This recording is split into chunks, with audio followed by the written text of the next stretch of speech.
Hello, I'm Lene Rhodes, owner of Mix Cosmetics, and welcome. Today, while I'm filming this, is actually Christmas Eve, but obviously I'm probably not going to post them on Christmas Eve. It's going to be over the next few weeks because I actually have thought of several different videos that I want to do, so I'll be wearing the same outfit for the next few weeks because it's the same day that I'm actually filming these on.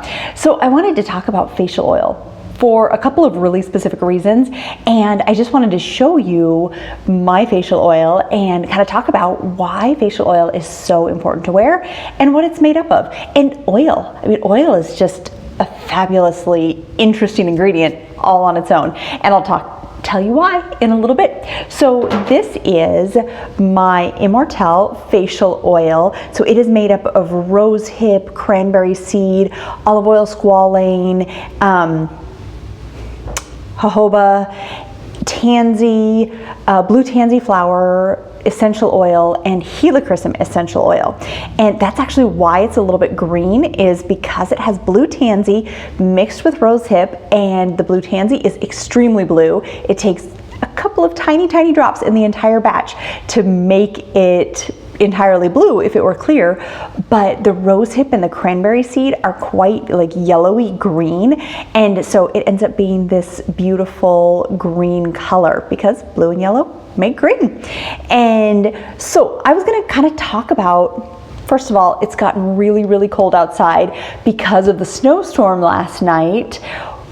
We had, it was like 37 degrees, 35 degrees when I drove to work yesterday, and then it started snowing, and then it was 12 degrees by the time I went home in the snow, and then this morning it was -6.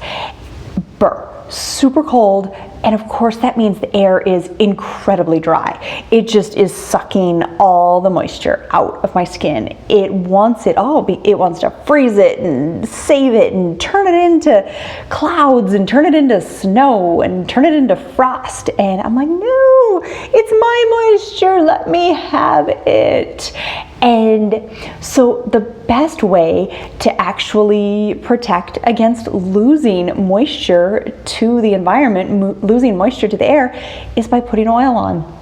So oil is what's called an occlusive. Oil protects your skin's natural moisture.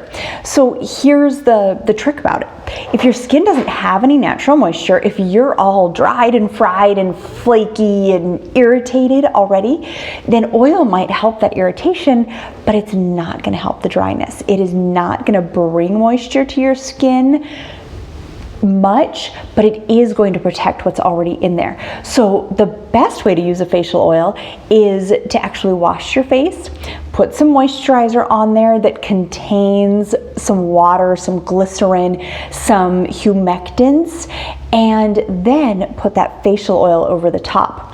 But if you're like, oh, I want to keep it really simple, then wash your face, and before you dry your skin, don't actually even dry your skin, just maybe pat a little of the excess moisture off and put just a drop or two of facial oil on. That's all it takes, and that will hold that moisture in that you, as you washed your face and had that leftover water on your skin, that oil will actually hold that moisture in your skin.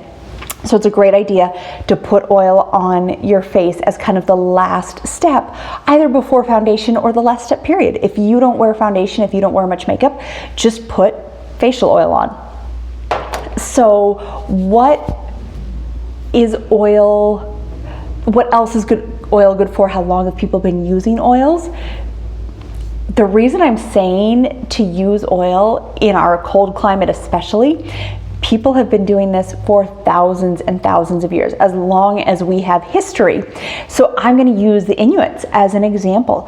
They actually use seal blubber, seal fat, as a protective and to help keep them warm in the cold, which is like, ew, gross, seal blubber on my skin. Ugh. Right, I am not recommending that you put seal blubber or whale blubber on your skin. That is not my recommendation. But it serves exactly the same purpose, and that's what they had. So they actually kept themselves warm. They would get up in the morning and they would coat themselves in a layer of seal grease or whale blubber. Ugh, these words are kind of gross. Grease and blubber. Ugh, yuck. So I guess they describe the thing really, really well, right? And so they would coat themselves, and then they would go about their daily duties, and it would protect their skin from the chapping and the drying. It was almost like putting a layer of chapstick on their skin, but it is non-comedogenic and it won't clog your pores, and it helped give them a layer of warmth and protection against the elements, because it's really harsh in the hinterlands, the frozen north, the tundra.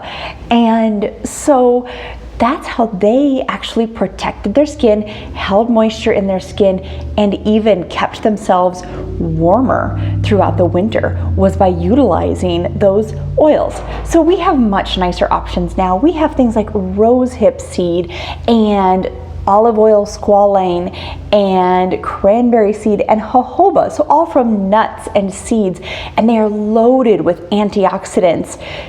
So that's what I'm going to talk about in my next video, is what an oil is made up of and why it's so fantastic. So stick around for this next video. It'll probably post next week, and I hope you've enjoyed learning a little bit about facial oil, why you should use it, and we'll continue on the how great it is path next week. So I'll talk to you later. Have a great day.